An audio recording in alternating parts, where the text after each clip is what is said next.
Naro di saham asing ada. Emas itu menjadi salah satunya tuh. Dari sebelum 1 juta. Sekarang kan udah naik kan kalau nggak salah. 1 juta lebih. Benar. Lumayan gitu. Tapi kok berani robot trading? Iya, robot trading juga. Robot forex, robot trading, robot kripto, segala macam robot tuh. Kita nggak pernah lihat wujudnya gimana juga kan. Dan emang ternyata zong ya kebanyakan. Lo sendiri zong? Zong. Boleh tahu nggak sih nominalnya di kisaran berapa aja? Kisaran ya? Aku takut. Gini.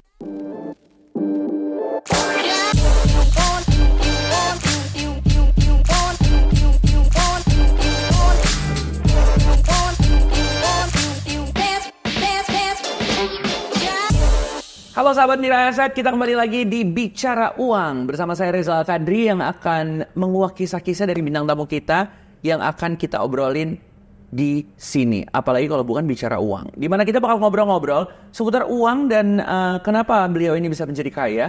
Karena bintang tamu kita berikutnya ini adalah seorang yang kebetulan juga saya udah kenal. Udah gitu, kayaknya sih memang lebih sukses daripada saya. Langsung kita kenalan dulu, ada Cindy Lau di sini. Halo Cindy Lau.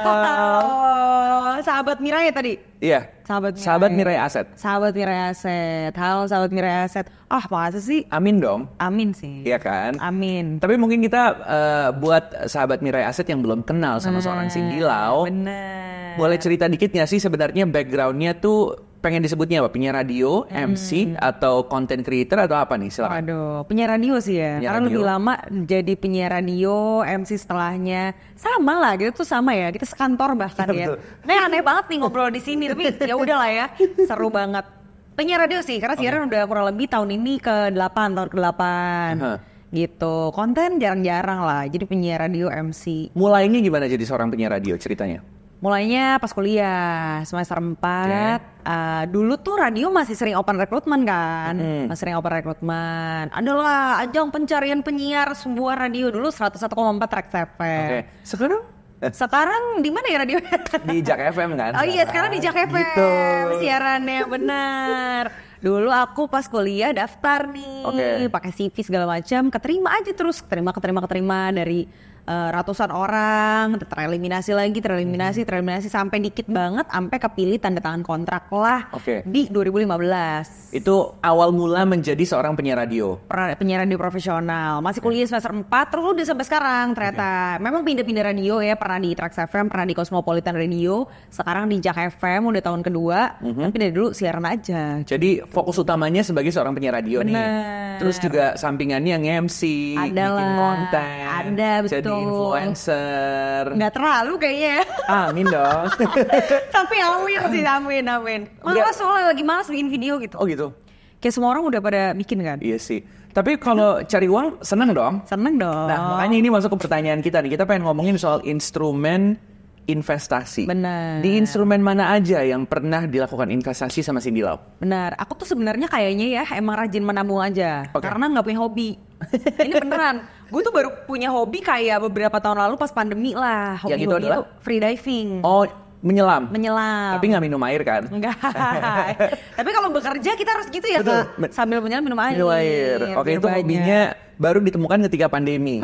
Karena sebelum-sebelumnya apa ya hobi gue gitu. Paling ya apa nonton film, nonton konser pun kadang-kadang dapat dari kantor kan gratisan. Iya, benar. Privilege kita sebagai penyiar. Jadi lumayan yang hobi memakan uang, bisa kita bilang harus pergi trip ke luar kota, harus beli alat, harus hotel dan segala macam. Itulah si free diving itu baru. Sebelum itu tuh kayak nggak punya hobi gitu loh. Jadi kayak nggak ada dibilang pengeluaran berarti nyicil apa tuh nggak ada. Jadi emang kayaknya seneng nabung gitu. Bisa nabung.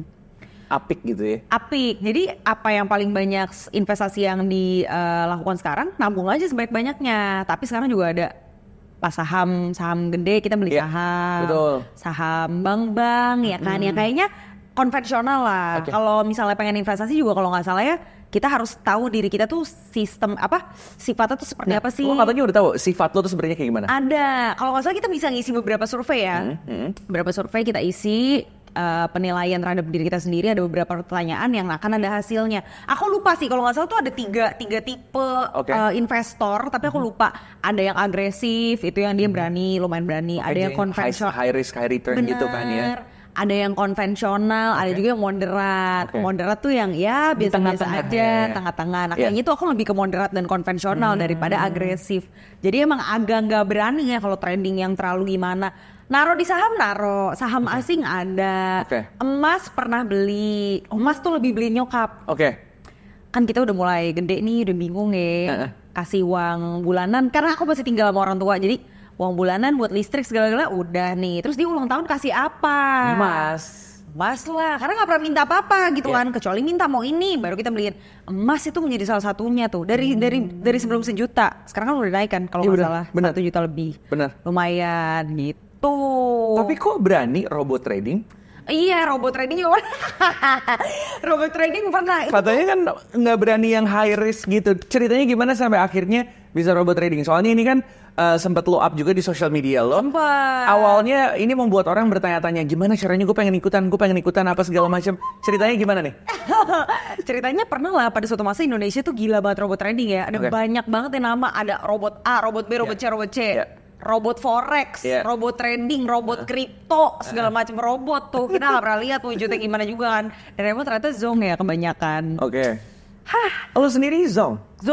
Karena ikut kakak kelas. Jadi gini, pada suatu, kan aku juga sama, apa sih nggak percaya. Aku tuh punya temen yang biasanya temen dari SMA nih, namanya Jenis. Dia tuh selalu sering investasi, lebih rajin ngulik, dan biasanya gue tuh ngikut dia. Karena dia analisisnya lebih mantep lah, Fet. Kalau menurut gue ya. Lumayan analisis, lumayan riset, dan biasanya dia udah cuan dulu, baru gue ikut dia. Nggak langsung gitu. Itu kayaknya cocok, aman-amannya tuh ada di lo tuh ya. Tapi pada suatu hari ada tawaran baru, bukan dari dia nih. Dari senior gue. Sama, kita juga udah sering kerja bareng, dari alma mater yang sama. Kayaknya dia nggak mungkin nipu deh gitu loh. Dan banyak ternyata dari satu alma mater SMA gue yang ikutan juga di situ.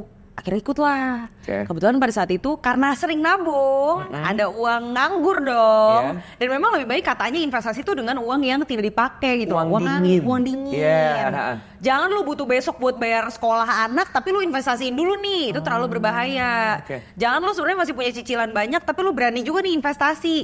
Emang sebaiknya kan uang adem, uang dingin. Kebetulan ada. Terus kayak, oh iya coba deh. Karena masuk akal, dan waktu itu robot tersebut dijanjikan bekerjanya tuh 6 bulan doang. Lo taruh 1 bulan pertama, bulan ke-6 udah selesai. Ya udahlah, kita coba aja nih. Ternyata di bulan kedua sudah hilang. Tapi sempet dapet yang wih naik nih, dapet. Jadi waktu itu sistemnya gue lupa, sampai gue udah lupa karena gue udah nggak mau nginget-nginget, takut stres gitu ya. Robot kripto kalau nggak salah gue. Jadi dia laporan report profit lossnya per hari.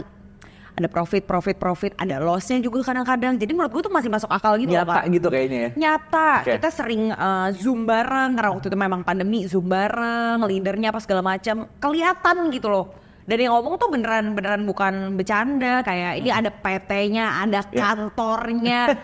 Yang mana ternyata setelah pada suatu hari tuh aplikasi gak bisa dibuka, kantornya pun hilang. Gak ada orang di kantor tersebut gitu. Aneh gitu kan, kayak ada kantornya kok, udah ini kok, udah itu segala macam. Merasa makan lembaga-lembaga ini, kita udah sertifikat lembaga ini kayak seolah-olah sangat meyakinkan, tapi udah pada suatu hari intinya kenapa zong, karena aplikasinya nggak bisa dibuka, udah nggak ada laporan profit and loss lagi. Datang ke kantornya pun tidak ada orang. Itu setelah berapa bulan? 2 bulan? Kalau gue setelah 2 bulan. Mungkin senior gue yang ikutan di situ kakak kelas gue sebelum itu. Jadi sampai di titik awalnya lo ngerasa aneh gitu, berarti ketika apa? Nggak bisa dibuka aplikasinya? Karena nggak ada laporan dulu. Karena biasa jam 8 tiap hari kita dapat laporan nih, hari ini setiap profit hari. Sekian. Dan tiap hari pun gak gede gitu loh, profitnya tuh kayak masih oke, ini masuk akal lah gitu. Tiap hari dapat laporan, pada suatu hari gak dapat. Katanya bener ya guys, lagi maintenance, Hari kedua masih gak dapat lagi. Udah mulai nih pusing nih orang-orang. Dan bukan hanya kita doang, jadi kayak ada robot trading lain, nama lain juga yang udah mulai agak tersendat. Aneh nih. Ini udah pada aneh-aneh robot-robotan di Indonesia gitu. Ya udahlah, akhirnya kayak ada yang inisiatif datengin kantornya pada hari ketiga kalau nggak salah, gue juga lupa ya. Itu lo ikut apa cuma nggak ikut? Pokoknya semuanya dilaporin. Karena emang satu grup itu chaos ya, gini. Kita mau tarik pun udah nggak bisa karena adminnya nggak bales, nggak responsif. Ya udah gitu, datang kantornya kok udah nggak ada sama sekali, kosong gitu, gone. Karena kayak sewa ibaratnya bukan satu kubikel ya, kayak satu lantai lah ya. Satu lantai kecil lah kayak yang sharing gitu kan sama PT-PT lain. Nggak ada kok gini udah gelap aja tuh lampu. Jadinya mulai kecurigaan dari situ udah habis itu nggak bisa dikontak lagi Sampai sekarang. sekarang udah dipolisikan sebenarnya. Nggak lama setelah itu kan kayak dia ada usaha lah kita usut dan segala macam. Dan nggak lama setelah itu juga kan banyak kasus-kasus yang membuat itu semua ke blow up. Sama, akhirnya betul. semua berurusan sama pihak yang berwajib ya. Benar. Tapi uangnya belum kembali. Ini pelajarannya berarti yang bisa lo ambil dari pengalaman dengan robot trading dulu tuh apa? Ya itu. Jangan FOMO. Bener Iya, gak sih? Apa gimana? iya benar. FOMO itu juga benar ya, karena kadang tuh kalau kita punya duit banyak, bukan duit banyak ya. Kadang kita punya nabung nih, kita nabung duit banyak, duit berlebih nih. Iya. Langsung kayak gua apain ya duitnya, kalau gue sih dulu ada kayak gitu. Gua nggak tahu lu kayak gitu apa enggak. Oh, gue langsung kayak beli tiket pesawat nggak usah. Tapi kan itu sama dong. Iya Maksudnya sih, kayak bener. ini duit nih. Diapain Gua apain ya? Iya. Either dibelanjakan, either diinvestasikan secara ugal-ugalan. Ya itu, either kita boros atau either kita jadi invest, tapi suka nggak mikir gitu. Ya itu berarti jangan FOMO-nya di Jangan situ ya. FOMO, jangan buru-buru, jangan cepet-cepet ambil keputusan. Harus lebih skeptis itu sih. Oke. Akhirnya harus lebih, masa sih? Ini yang bener nih. Harus lebih skeptis. Jangan hanya karena teman kita percaya teman atau kita nggak enak sama teman kita jadi join gitu. Lo jadi ada trust issue gitu nggak sama yang berhubungan sama finansial? Ada, udah setelah itu udah nggak pernah lagi gue buka-buka. Kecuali bener-bener aplikasi yang OJK certified, emang beneran perusahaan apa. Yang udah jelas. Udah lama. Oke. Dan itu makanya tambah meningkatkan konvensionalitas lo ya. Benar. Jadi lo lebih percaya sama yang lo udah tahu lah dari dulu. Oke. Ini mempengaruhi keinginan lo untuk lebih mengatur kebutuhan finansial lo nggak sih sebenarnya? Apalagi setelah kejadian kemarin. Setelah kejadian kemarin sebenarnya stres juga ya. Kalau dinilai uangnya gitu ya, kayak wah dia sebenarnya bisa DP mobil nih, bisa buat ini, bisa buat itu. Tapi udah kita kayak lepasinnya, lupain, cari lagi duit sebanyak itu gitu loh. Nggak usah mikirin yang hilang. Ya sedih mas sedih ya, cuma kalau mikirin ya nggak bakal balik. Sampai sekarang aja nggak balik, udah 2 tahun lebih gitu. Boleh tahu nggak sih nominalnya di kisaran berapa aja? Kisaran ya. Aku takut. Gini, nanti lo bilang lebih tinggi atau lebih rendah ya? Gitu ya, gitu ya. 10 juta? Lebih tinggi. 20 juta? Lebih tinggi. 30 juta? Lebih tinggi. 50 juta? Lebih tinggi. 100 juta? Lebih bawah, lebih rendah. Jadi di antara 50 sampai 100 juta. Bener. Di antara itu. Sampai sekarang belum kembali? Belum kembali. Makanya kan bilang buat DP mobil sebenarnya. Iya bener lagi. Kan 6 bulan katanya kan. Bulan ke-6 turun DP mobil nih gitu. Nggak balik. Tapi beberapa kali kejadian kayak gini, yang lebih gede dari kita tuh banyak banget. Lebih banyak lagi. Banyak lagi. Jadi kayak jangan pikir duit lo tuh udah banyak. Gitu. Di atas kita tuh, dan yang lebih berani lagi tuh kayak wah gila ya tuh orang. Itu duit adem kan, ibaratnya tuh itu duit yang gak dia pakai gitu, dia investasikan. Gimana duit aslinya gitu. Pusing gitu, tau gak sih. Jadi sekarang aku udah konvensional aja, deposito bank, emas dikit-dikit gitu kan. Karena ya sekarang aja naiknya udah lumayan tinggi, kita gak tahu nih berapa tahun lagi. Kalau boleh tahu juga nih, dalam keseharian lo tuh orang yang planning finansial lo apa nggak? Sebenarnya enggak, cuman kan sama ya, kita tuh pendapatannya fluktuatif. Iya fluktuatif, kadang-kadang ada banyak job, kadang-kadang cuma gaji dari siaran aja gitu kan ya. Gaji siaran tuh gaji bulanan guys kalau kita, kayak ya sama kayak karyawan lah, ya, sisanya kan. Itu untuk bayar listrik, kebutuhan sehari-hari gitu-gitu ya. Bensin, Nah di luar itu kan puji Tuhan ada nih kadang-kadang buat tabung gitu. Jadi benar nggak boleh, terutama buat freelancer ya, mungkin banyak juga yang kerjaannya freelance. Ketika di satu bulan-bulan tertentu lu kayak banget nih, dapat duit banyak nih, jangan jumawa ya. Bisa aja bulan depan kosong gitu. Aku selalu mikirnya gitu. Jadi ya planning tuh berguna untuk hal-hal seperti itu ya. Benar. Jadi pokoknya aku kan kayak udah dalam setahun, kadang-kadang nih kalau kita udah lumayan lama kerja, kita tahu lah nih dalam setahun kira-kira gue dapetnya berapa dibagi 12. Betul. Berarti dalam sebulan kurang lebih gue harus dapat segini nih. Kalau ketika di atas itu emang benar jangan terlalu jumawa. Iya benar. Pokoknya dalam 12 bulan pasti ada 2 bulan sepi lah kalau aku biasanya ya. Iya, biasanya Januari sama Januari Februari sih biasanya sepi. Kalau aku Januari biasanya sama puasa. Kadang-kadang aku nggak dapat kerjaan juga ketika puasa karena minoritas kan. Jadi kayak nggak cocok gitu. Nah pokoknya 2 bulan itu. Nah sisanya 10 bulan waktu kita mencari atau menabung uang. Oke. Gitu. Caranya untuk seorang Cindy Lau tetap disiplin dengan planning keuangannya. Walaupun dibilang ya jangan jumawa, tapi kan pasti ada dong momen-momen kayak gitu kan. Kita kadang-kadang break our own rule katanya gitu. Cara lo tetap disiplin berarti gimana? Gimana ya? Karena aku juga pertama itu ya, maksudnya kalau punya hobi tuh kita boleh punya hobi kayak mungkin hobi traveling, hobi apa. Tapi kalau bisa banget nih sekarang hobi itu juga jadi uang gitu. Oke. Kayak entah somehow gimana gitu. Atau ketika punya, pokoknya jangan terlalu itu deh, jangan terlalu boros karena kita nggak tahu apa aja yang akan kita perlu atau keluarin ya kan. Terus kayak jangan ngeliatin orang mulu gitu. Orang beli ini, orang beli itu. Gue harus punya juga. Kalau aku kayak contoh cewek kan. Cewek tuh kebutuhan lebih banyak daripada cowok. Betul. Baju aja bisa segala macam model. Segala macam perintilan tuh FOMO-nya banyak ya. Jam tangan, kalung itu dah. Apalagi tas ya kan, bener. Ya kan. Tas branded punya nggak? Punya, tapi satu aja lah. Cukup. Gitu. Okay. 1-2 cukup. Nggak perlu semua merek punya satu. Itu kan 1-2 atau 3 atau 4 atau 5 banyak dong. Banyak dong. 2. Sisanya kan karena branded itu kan bermerek, semua barang kan bermerek. Bukan berarti harus luxury branded gitu. Sepatu yang yang murah-murah aja lah, yang enak. Karena kadang-kadang sepatu yang tinggi, cantik, keren banget itu dipakai juga sakit. Kurang nyaman. Oh berarti lo adalah tipe orang yang akhirnya belajar untuk bisa puas gitu ya dengan yang dipunya. Gitu. Lagian gue kadang-kadang juga nggak setiap hari naik mobil ya. Rumah kita di Jakarta Timur guys, bukan yang di tempat keren gitu.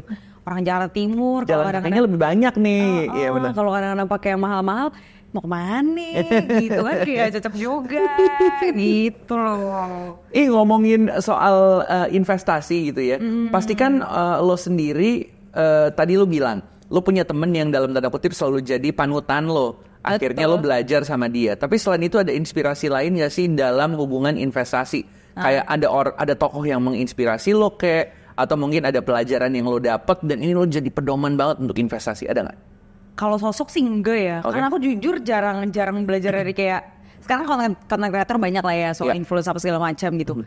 Karena itu dia tadi skeptis, takutnya nih terafiliasi nih dengan sesuatu. Ntar ngomongnya udah jauh, taunya ada afiliasi sesuatu, oke betul. Takutnya lagi kedua, lo orang kaya kan nih dari dulunya. Jadi kalau amit-amit nih rugi 100 juta. Orang yang punya 100 juta rugi 100 juta stres dong. Kalau dia punya 500 juta rugi 100 juta masih ada lah. Masih ada 400 juta. Takutnya kayak gitu. Bukan berarti kita menjelekkan mereka yang ngajarin, dan justru berterima kasih banget karena banyak sekarang yang ngajarin tentang investasi dan itu sangat mudah dimengerti gitu. Cuman untuk percaya betul-betul, apalagi saham tuh gampang banget dipom-pom tahu. Jangan terlalu beli ini guys bagus, kenapa gitu kan harus lebih kritis ya berarti. Udah sekarang gitu deh gitu. Selain dari teman ya sisanya ya pasti baca-baca sendiri karena pertemanan juga kan kadang-kadang kayak gini nih, kita tanya kak lu investasi apa kak gitu atau lu nanya gue kayak gitu juga bagus untuk dijadikan pertimbangan, tapi ya jangan 100% juga. Jadi bukan sosoknya tapi lebih ke obrolannya sih ya, dan itu bisa muncul sama orang yang punya interest yang sama. Nggak harus seorang sosok yang besar, tapi lebih ke inti obrolannya itu soal apa. Atau tanya aja beberapa orang dengan profesi berbeda, lo naruh di mana. Nanti mungkin ada satu nih yang ternyata mereka sama-sama invest di sini. Berarti kita bisa jadikan ini dong patokan. Beberapa orang udah invest di sini, mungkin aja gue cocok juga gitu. Tuh good point tuh sih. Yang penting perbanyak komunikasi dengan orang-orang, perbanyak ngobrol dan perbanyak cari pengetahuannya. Tapi ngomongin soal si Cindy Lau nih ya.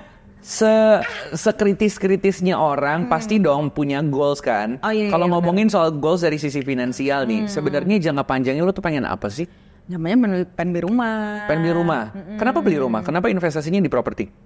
Iya juga ya. Sekarang juga soalnya bingung sih.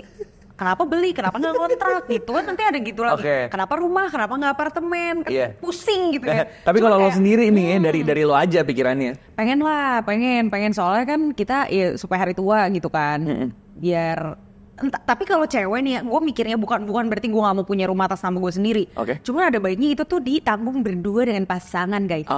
Beban pasti akan terasa lebih mudah gitu ya. Gak tahu kalau cowok-cowok. Mungkin kalau cowok mikirnya ada kayak gue harus jadi kepala keluarga, gue harus beli rumah atas nama gue sendiri. Tapi apakah iya? Kadang-kadang itu kan juga suka menghambat nih buat cowok-cowok. Gue belum punya rumah jadi gue nggak bisa nikahin lo. Kenapa nggak dicari aja kalau udah yakin ya udah kita bareng-bareng bersama. Benar. Tuh tinggalnya bareng-bareng gitu kan.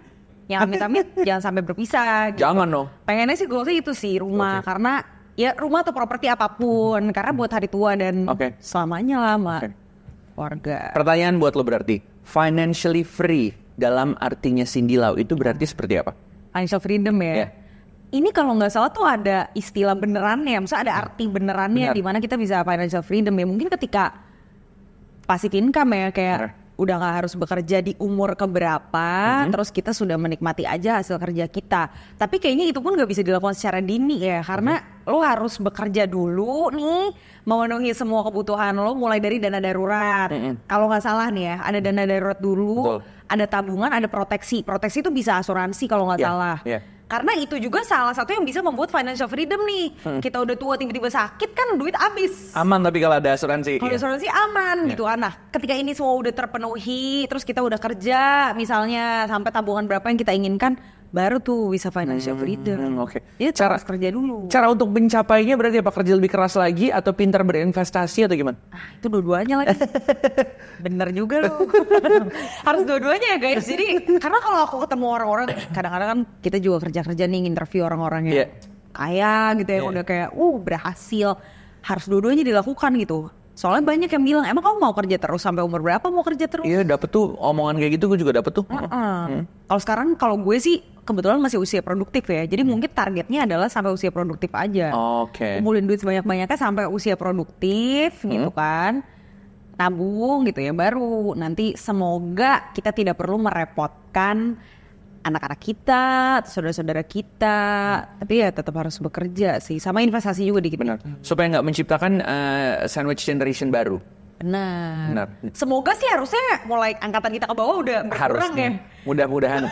Kalau semuanya sama semangatnya kayak lu sih, gue yakin kayaknya berkurang. Kalau semuanya nonton video bicara uang terus harusnya bisa. Gila, halus banget. Karena banyak informasi yang dikasih di sini dari orang lain juga. Gitu. Tapi bener nih, berhubung sekarang lagi pada nonton kita nih, dari Cindy Lau nih pasti udah dapat banyak informasi yang sangat logis, bermanfaat nih.